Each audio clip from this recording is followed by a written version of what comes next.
कि अभी लोगों के लव सिले हुए हैं, होठ सिले हुए हैं, क्योंकि कलम और कागजों पे पहरा लग गया है सरकार का। कोई बोलेगा तो गोली से बात हो, गोली से काम थोड़ा चलेगा। और अभी तानाशाही नहीं देखिए आपने, अब तो हम इनसे और लड़ेंगे कल और आज। जिनकी बात कर रहे हैं आप उनको छोड़ो, हम लड़ेंगे 2 दिन, हमारे कार्यकर्ता मुकदमे होंगे, लाठियां चलेंगी, जेल जाएंगे, आप देखना पूरे प्रदेश में होगा ये। सिर्फ यही नहीं, ऐसा रामपुर के चुनाव में भी हुआ। तो हमें लड़ना, आप बस आवाज उठाते रहे, सत्य दिखाते रहे, देखिए क्या परिणाम होते हैं। दबाव बना करके वोट लिया जाए, लेकिन हमें घोसी की जनता पर पूरा भरोसा है कि घोसी का संदेश उत्तर प्रदेश नहीं देश में जाने जा रहा है। और उत्तर प्रदेश की सरकार जो झूठी है, जिसने किसानों की आय दोगुनी नहीं की, आज भी टमाटर सस्ते नहीं हैं, हर चीज महंगी हो गई है, उसका जवाब सरकार के पास नहीं। बेरोजगारी बढ़ रही है, उसका भी जवाब सरकार के पास नहीं है। इससे ज्यादा हमारे संस्कृति पर धब्बा लगने की बात कोई नहीं हो सकती, जो भारतीय जनता पार्टी के मुख्यमंत्री और देश के प्रधानमंत्री और देश के होम मिनिस्टर इस बात को देख रहे हो। जो मणिपुर में हुआ है, ये इतने दिनों के बाद तस्वीर आई। जो संस्थाएं थी, IB वो क्या रिपोर्ट दे रही थी, इनके पास बड़ी बड़ी संस्थाएं जो जानकारी समय समय पर देती हैं, वो संस्थाएं क्या कर रही हैं। जब संस्थाएं पॉलिटिकल लोगों के पीछे लगाएंगे आप, तो वो सच्ची घटनाओं के बारे में क्यों जानकारी देंगे।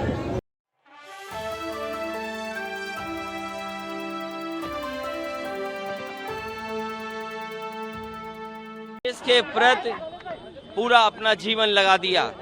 मैं इस मौके पर समाजवादी पार्टी के विधायक राहुल लोधी जी को और उनके साथ प्रदेश के तमाम जिम्मेदार लोग आए हैं, मैं उनको धन्यवाद देता हूं, बधाई देता हूं। और मैं ये कहता हूं कि हर वर्ष इसी तरीके से रानी अवंतीबाई लोधी जी का यहाँ कार्यक्रम किया जाए, जिससे न केवल पार्टी के लोग बल्कि समाज और देश के लोग भी जाने कि किस तरीके से रानी अवंतीबाई लोधी जी ने कुर्बानी देकर के देश को आज़ादी दिलाने के लिए लड़ाई लड़ी।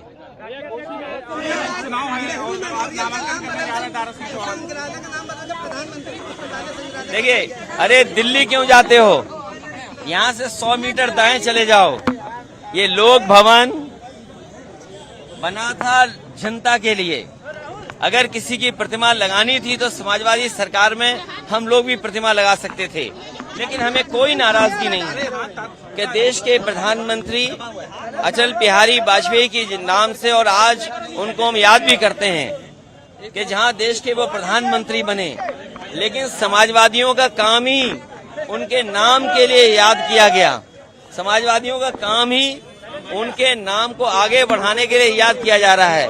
ये जो नाम बदलने की राजनीति है, ये लगता उत्तर प्रदेश से दिल्ली वालों ने सीखा है। यही स्टेडियम जो भगवान विष्णु के नाम पे था एकाना, अटल बिहारी वाजपेयी जी के नाम पे किया, हमें कोई नाराजगी नहीं है। और हमें खुशी तब होती जब उनके गांव बटेश्वर में भी एक यूनिवर्सिटी बन जाती, तो शायद उनके परिवार के लोगों को और शुरुआती समय पे जिन्होंने उन्हें राजनीति में आगे बढ़ाया, उनका भी सम्मान हो जाता। और घोसी में समाजवादी पार्टी जीतने जा रही है। समाजवादी पार्टी घोसी का उपचुनाव ऐतिहासिक वोटों से जीतने जा रहा है। बीजेपी समीकरण नहीं बना रही है, बीजेपी अधिकारियों को बैठा रही है, पैसे का इंतजाम कर रही है, लोगों को डराने का इंतजाम कर रही है, लोगों पर कैसे दबाव बना करके वोट लिया जाए। लेकिन हमें घोसी की जनता पर पूरा भरोसा है कि घोसी का संदेश उत्तर प्रदेश नहीं देश में जाने जा रहा है। और उत्तर प्रदेश की सरकार जो झूठी है, जिसने किसानों की आय दोगुनी नहीं की, आज भी टमाटर सस्ते नहीं हैं, हर चीज महंगी हो गई है, उसका जवाब सरकार के पास नहीं। बेरोजगारी बढ़ रही है, उसका भी जवाब सरकार के पास नहीं है। बड़ी जनसभा घोषित कर रहे हैं लोग, सीएम से लेकर सभी आज सभी लोग घोषित में हैं। अरे ये हमारे लिए सवाल नहीं है।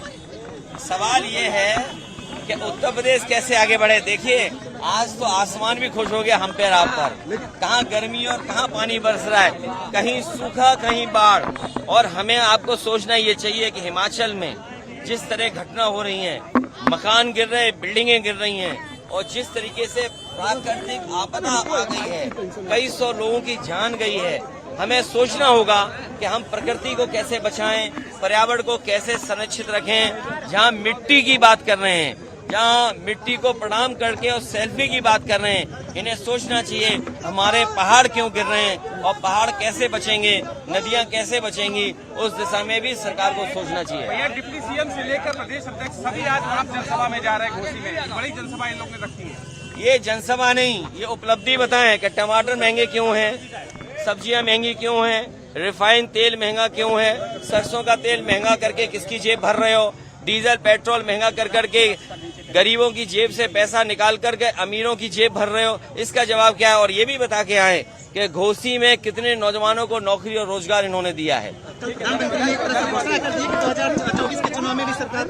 देखिए लोकतंत्र में कल क्या होगा किसी को नहीं पता, और लोकतंत्र में अगर लाल किले से ये बात कही जाए तो कम से कम बीजेपी को ये भी याद दिलाना चाहिए कि आय दोगुनी की बात लाल किले से कही गई थी कि किसान हमारा खुशहाल होगा, हमारे नौजवानों को करोड़ों नौकरी मिलेंगी, वो भी लाल किले से कहा गया था। लाल किले से ये भी कहा गया था कि कोई भी घर नहीं बचेगा जहां शौचालय नहीं बन जाएगा, कोई गरीब नहीं बचेगा जिसमें घर नहीं होगा। तो आखिरकार क्या वो वादे जो लाल किले से किए गए वो पूरे हो गए? और जो लाल किले से झूठ बोला जाए तो जनता सब जानती है, चुनाव में वोट पड़ेगा, इनके खिलाफ मतदान होगा। ये अब लाल किले का आखिरी भाषण था। देखिए मणिपुर में जो कुछ हो रहा है या जो कुछ हुआ है, ऐसा संभव नहीं है कि भारतीय जनता पार्टी को, देश के प्रधानमंत्री को, देश के होम मिनिस्टर को न पता हो। सच्चाई तो ये है कि आरएसएस की नफरत की राजनीति, आरएसएस की बांटने की राजनीति और भारतीय जनता पार्टी का लगातार वोट कैसे बढ़े, लड़ाई और झगड़े और नफरत से लोगों में दूरियां हो जाएं, उन्हें वोट कैसे मिले, इस दिशा में लगातार वो प्रयोगशाला की तरह मणिपुर को इस्तेमाल कर रहे थे। और उसका परिणाम ये हुआ, कई लोगों ने जान दे दी, जान खो गई, और न जाने कितने लोगों को घर छोड़ना पड़ा, नुकसान हुआ है। और जिस तरह की तस्वीरें आई कि एक महिला को जिस तरीके से घुमाया गया, और एक नहीं दो महिलाएं थीं, और उसके बाद मुख्यमंत्री का ये कहना कि ये घटना कोई एक अकेली घटना नहीं, ऐसी और घटनाएं हुई हैं। इससे ज़्यादा शर्मनाक, इससे ज़्यादा हमारे संस्कृति पर धब्बा लगने की बात कोई नहीं हो सकती, जो भारतीय जनता पार्टी के मुख्यमंत्री और देश के प्रधानमंत्री और देश के होम मिनिस्टर इस बात को देख रहे हो। जो मणिपुर में हुआ है, ये इतने दिनों के बाद तस्वीर आई। जो संस्थाएं थी, आईबी वो क्या रिपोर्ट दे रही थी, इनके पास बड़ी बड़ी संस्थाएं जो जानकारी समय समय पर देती हैं, वो संस्थाएं क्या कर रही हैं? जब संस्थाएं पॉलिटिकल लोगों के पीछे लगाएंगे आप, तो वो सच्ची घटनाओं के बारे में क्यों जानकारी देंगे? ये बीजेपी सरकार और बीजेपी के नेता दोषी हैं।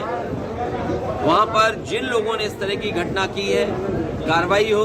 और आपके माध्यम से यही अपील होगी मणिपुर की जनता से कि झगड़ा, हिंसा, एक दूसरे के खिलाफ नफरत फैलाने से कोई रास्ता नहीं निकलेगा।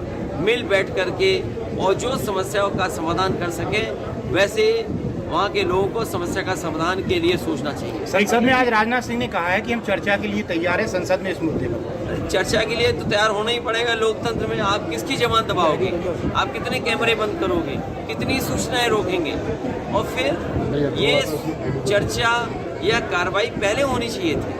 आखिरकार सरकार ये सब घटनाएं क्यों छिपा रही थी? हमारा प्रयास रहेगा कि जनता गठबंधन के पक्ष में समर्थन दे। उसके लिए हम लगातार मेहनत कर रहे हैं, आगे भी मेहनत करते रहेंगे। हमारे तमाम नेता फील्ड में हैं, काम कर रहे हैं। चुनाव खत्म हो जाएगा, फिर भी आपको अम्बेडकरवादी, समाजवादी मिलेंगे सड़कों पे, बाकी लोग मिलेंगे घरों में। और किसी को गाली देने से, आरोप लगाने से कुछ नहीं होगा। जनता सब जानती है कि किसके राज्य में क्या हुआ और किसके राज्य में क्या हो रहा है। बस ये है कि अभी लोगों के लव सिले हुए हैं, वोट सिले हुए हैं, क्योंकि कलम और कागजों पे पहरा लग गया है सरकार का। कोई बोलेगा तो गोली से बात हो, गोली से काम थोड़ा चलेगा। और अभी तानाशाही नहीं देखिए आपने, अब तो हम इनसे और लड़ेंगे कल और आज।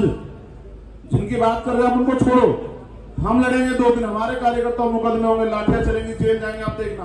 पूरे प्रदेश में होगा ये, सिर्फ यही नहीं। ऐसा रामपुर के चुनाव में भी हुआ। तो हमें लड़ना, आप बस आवाज उठाते रहे, सत्य दिखाते रहे, देखिए क्या परिणाम होते हैं। और परिणाम, जनता के परिणाम हमेशा अच्छे लोगों के फर्क की तरफ जाते हैं। और अच्छे लोग ये कह रहे हैं कि भारतीय जनता पार्टी की ट्रिपल इंजन की सरकार अब तक थी, ट्रिपल इंजन से 1 इंजन इस बार अभी कम करेंगे, बाकी 2 इंजनों की व्यवस्था 2024 और 27 में हम लोग करेंगे। धन्यवाद।